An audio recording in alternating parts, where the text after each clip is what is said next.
Bom, a voz digital não é só a questão da qualidade do áudio. Na voz digital, eu ainda posso trabalhar com outros elementos, tal como, por exemplo, compactação ou até mesmo codificação da voz para ser transportada. Bom, então a segunda geração ela vem nessa pegada, deixar a voz digital, e isso vai abrir naturalmente fronteira para que no futuro nós vamos poder trabalhar com a voz e dados da mesma forma, e naturalmente vai ficar melhor o modelo, tá? Então o DAMPS ela vem para colocar o analógico em digital, deixa de trabalhar com o FDM, passa a trabalhar com o TDM a princípio. A princípio tende a trabalhar com o TDM. E enquanto isso nos Estados Unidos, enquanto isso na Europa, eles estão colocando um outro padrão chamado GSM, que naturalmente o GSM vai depois ganhar mercado e vai conseguir aí naturalmente alcançar todo o globo, beleza? Os americanos estão ali no seu TDM, no seu DMPS, enquanto você vai ver os europeus falando em GSM. A parte de telefonia sempre foi um problema de defesa nacional, vamos colocar assim. Então os países eles brigam muito com relação a isso. Não é só a polêmica do 5G americano com os chineses. Não, cara, isso aqui vai realmente além da polêmica. Isso aqui é real, tá? A comunicação ela pode expor um país. Então, os americanos e alguns países, inclusive europeus, eles vão naturalmente querer trabalhar seus próprios padrões e suas próprias tecnologias, tá? Mas nada vence o mercado. Nós temos uma geração 2.5 que não é bem documentada. E nós vamos ver, naturalmente, a mudança do 2G americano para um modelo chamado CDMA. CDMA é um tipo de multiplexação que não é parecido com FDM, muito menos com TDM. Imagine assim, que cada celular tem um encode e eles conversam com a torre com encodes diferentes. E aí, naturalmente, a torre sabe, baseado naquela informação que ele recebeu, aquele encode é daquele celular X e não do Y.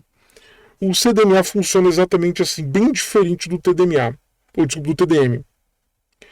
Bom, acontece que o CDMA não se tornou um sistema 2G predominante, né? Ele se tornou base, então, para os sistemas 3G americano. Inclusive aqui no Brasil, quando entra a terceira geração de celular, nós tínhamos duas grandes empresas, né? A TIM e a Vivo. Isso. E trabalhando com tecnologias diferentes. E a Vivo estava com o CDMA e a TIM com o GSM. Bom, então o CDMA funciona assim. Então cada celular tem um encode. Tá? Imagina assim, um celular está em ASCII 2, o outro celular está em UTF-8, o outro está em Unicode 16. Então cada celular tem um encode diferente, vamos colocar assim. E a torre sabe todos os encodes e aí, naturalmente, ela consegue conversar com cada um dos celulares. Tá? E, naturalmente, se eu recebo uma informação que está no encode que não é o meu, eu, celular, e eu, naturalmente, vou ignorar aquela mensagem, porque não é para o meu encoding. Tá? Mais ou menos assim. Tem um exemplo bacana, que uma vez eu vi um cara passar, que é o seguinte. Imagine você no saguão de um hotel. Desculpe, de um aeroporto. Você só sabe português. E chega outros que só sabem português. E do seu lado tem o pessoal falando em francês. Um grupo. E você conversa ali em português com o seu grupo. O grupo em francês conversa ali entre eles em francês. E vocês ignoram aquele som que vem, que é do francês, e o francês ignora aquele som que vem de vocês, que é em português. Ele ignora.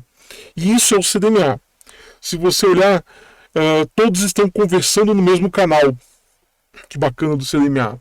Eu acho que o CDMA tinha mais chance.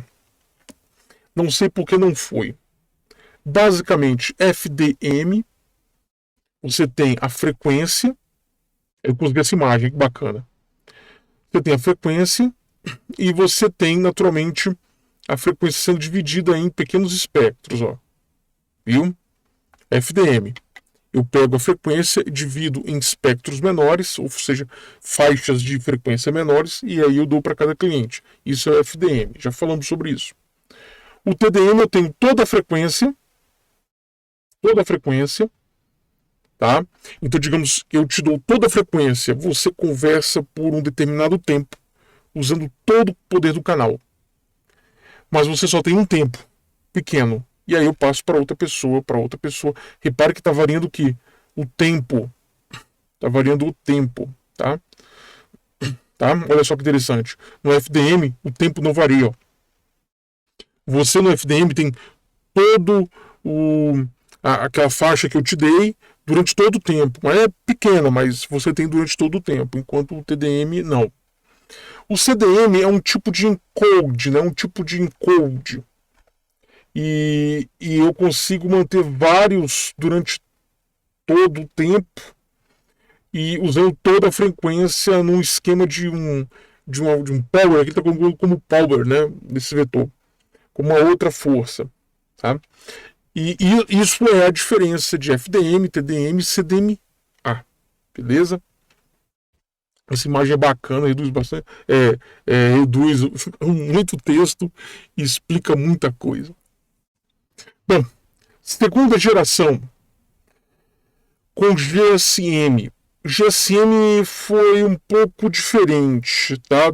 Ele não usou CDMA. O que ele fez? Ele pegou, dividiu em faixas de frequência e depois pegou as faixas de frequência e dividiu em TDM. Então ele fez FDM, pegou várias faixas e cada faixa dessa ele dividiu em TDM, uma segunda divisão, beleza? E é assim que funciona o GSM. Frequências diferentes, canais diferentes, e aí depois você pega cada um desses canais de frequências diferentes e divide em tempo, TDM. 3G. Bom, 3G ele veio ali mais ou menos aqui no Brasil por volta de 2000 e alguma coisa. O 3G ele traz um potencial maior, de tal forma que eu consigo transportar voz e dados. Tá? 2005, 2006, eu estava desenvolvendo um sistema para uma empresa e nós demorávamos horas para transmitir com um telefone comum via RJ11. E aí colocamos celular na jogada, cara, e reduzimos para minutos. O negócio foi muito bom, cara. Foi muito bom. Nessa época também, 2005 ali, 2004, você tinha um serviço novo que estava entrando, que você colocava, parecia um pendrive, que era um discador 3G. Cara. É lógico que se esperava que todo esse cabeamento de internet fosse removido dos postes e fosse utilizado somente aquele dispositivo com as operadoras. Mas a latência era um problema. A latência sempre foi um problema. A latência só é resolvida no 5G. Cara, do 1G ao 4G, a latência destruiu o modelo, tá? Sério mesmo, tá? Os serviços básicos, então, transmissão de voz de alta qualidade, serviços de mensagens, canais específicos para isso, poder reproduzir multimídia e acesso à internet. Então, naquele momento, você já poderia assistir um vídeo pelo celular, 3G. Eu trabalhei muito com força de vendas nessa época e eu desenvolvia muita comunicação. Na época, eu desenvolvi um produto chamado Remote Sync para Palm OS. Remote Sync acabou que hoje é um nome muito comum, tá? Mas eu desenvolvi nessa época em C, né? junto com uma empresa. Cheguei a lançar alguns artigos e tudo mais, tem revistas aí sobre o assunto, revistas. Cara, agora faz tanto tempo, cara, faz tanto tempo. Linha de Código eu sei que tem, tinha uma revista também, que era sobre mobilidade em 2005, que é famosa. Não sei artigos lá também. Escrevi livros no assunto, na época. Em 98 eu era um cara muito acionado, 98 para 2000, porque eu era um dos poucos caras que dominava uma técnica chamada... Puta que pariu, como é que era o nome mesmo? Caramba! Conduite para PalmOS, lembrei. Pascal, cara. Pascal. Essa parte de comunicação aí, cara, ela, 2005, 2004 aqui, ela permitiu que as aplicações realmente fossem para o campo. Como assim? Nós tínhamos um seguinte processo. Nós pegávamos os dispositivos móveis, colocávamos os dados, mandava para campo. Tá? Então as pessoas usavam os vendedores e tudo mais. Eles traziam, depois nós descarregávamos com o conduíte.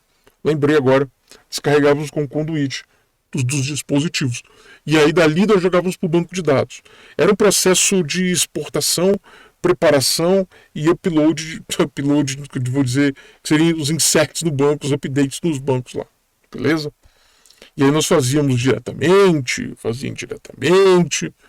várias formas. Então, cara, aquilo ali foi bom demais, cara. A quarta geração, 4G, aí você já consegue agora assistir um jogo, você já consegue naturalmente, até, vamos falar em jogo, jogar também online aí. Cara, é um sistema muito bacana, um modelo de comunicação bacana que ele converge tudo para o IP. 4G ele vai de cabeça para o mundo IP. Então, e isso facilita muito a questão de infraestrutura, inclusive voz sobre IP. Tá? Um sistema de rede alcançando naturalmente ali 100 megabits em movimento. Então, em movimento, você andando, tem que andar bem rápido, de bicicleta, melhor ainda. De bicicleta ou de carro, conseguiria operar ali em 100 megabits por segundo. Parado, estático, você conseguiria chegar até 1 gigabit. Lembrando que isso são apenas dados de propaganda, tá? Trouxe aqui alguns exemplos aqui, olha só. Por exemplo, o celular 3G e um carro em movimento, tá? Para você transportar 1 gigabyte, não é bit não, você demorava 34 horas. Um 3G parado, você afiliado somente a uma torre, você não mudando de célula, você trabalharia ali em torno de 6 horas. Vamos olhar agora o LTE, que é considerado 4G, 2 minutos. Então esse, lógico, parado, bonitinho. Então só aí dá para você ter uma noção. O iMax é uma puta tecnologia, tá? O iMax é uma puta tecnologia que vai morrer porque o 5G vai chegar aí. Quinta geração, menina dos olhos dos políticos briguentos, né? Conforme eu falei, a telecomunicação é, sim, um recurso importante para a segurança de um país. Por isso que os governos lutam tanto para controlar a questão de comunicação, tá? É meio pesado esse negócio, né? Quase veio um lado anarquista aqui, um cypherpunk aqui para começar a falar de coisas. Cara, promete alcançar 10 gigabits por segundo e proporciona uma experiência muito fluida. Como assim fluida? Latência.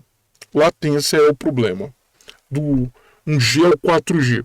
Então, eu sempre falei para meus alunos, a experiência do usuário com as tecnologias antes de 5G eram experiências quadráticas. Não sei se vocês já ouviram motor quadrado. Procure aí no YouTube. Som de motor quadrado, sub e o super quadrado. Tá? Então, ele meio que dá umas travadinhas, umas seguradinhas no som. Não é contínuo. Não é... O 5G traz esse negócio de ser contínuo e fluindo perfeitamente, como se não tivesse... Recebe muitos dados, para. Recebe muitos dados, para. como era o 4G. O 4G era assim, você recebia uma caralhada de dados e parava. Recebia uma caralhada de dados e parava. Então ficava assim, entendeu? O 4G. Esse não, 5G, ele vai mantendo de forma fluida. Você recebe de forma contínua e fluida, porque eles trabalharam na questão da latência. Só que aí tem problema, né? A cada esquina tem que ter uma torre dessa coisa. É assim, tô exagerando, mas é mais ou menos por esse caminho aí. Cara, eles chegam a algo em torno de 1 milissegundo, tá? Tornando essa interação muito realista. O que eu queria trazer para vocês aqui também? Cobertura. Eu falei sobre isso. Então, para você colocar satélites e atender com satélites, você tem que povoar uma faixa do planeta. E isso é complicado, não é isso? Pois bem. E que torre não? Torre já sobe uma torre aqui, outra torre ali, puxa uma antena aqui, uma ali, tá? Então, esse aqui é um mapa de cobertura de 5G de uma empresa que não nos importa, tá? Esqueci qual é, se era Vivo. Eu não sei, cara. Peguei uma dessas aí. Você pode pegar sempre em tempo real atualizado esse mapa. Sem cobertura, não tem nada. Verde é muito bom e amarelo é bom para apenas alguns dispositivos, tá? Então tá ali. Repare que eles podem ir colocando mais antena e aumentando essa cobertura até cobrir tudo. Se você clicar no 2G, 3G, com o 4G, você vai ver que essa coisa vai estar quase toda verde. Então, as torres de celular você pode ir adicionando à medida que clientes vêm pagando e mais pessoas entram nesse modelo, tá? Separei para vocês um documentário com essa URL, tá? Essa URL ody.sh é do Odyssey. A Odyssey é um concorrente do YouTube, tá? Peguei o vídeo do YouTube e joguei lá no Odyssey, porque no YouTube eu posso receber um strike no vídeo, o Odyssey não, tá? Sempre gosto de trabalhar com o Odyssey, tá? Tem um canal lá, vídeos e tudo mais, beleza? No próximo vídeo eu vou falar sobre TV a cabo e como que esse negócio, né, aconteceu. E se não falha a memória, travou de novo, é o último tópico deste capítulo. Muito obrigado, até mais, tchau.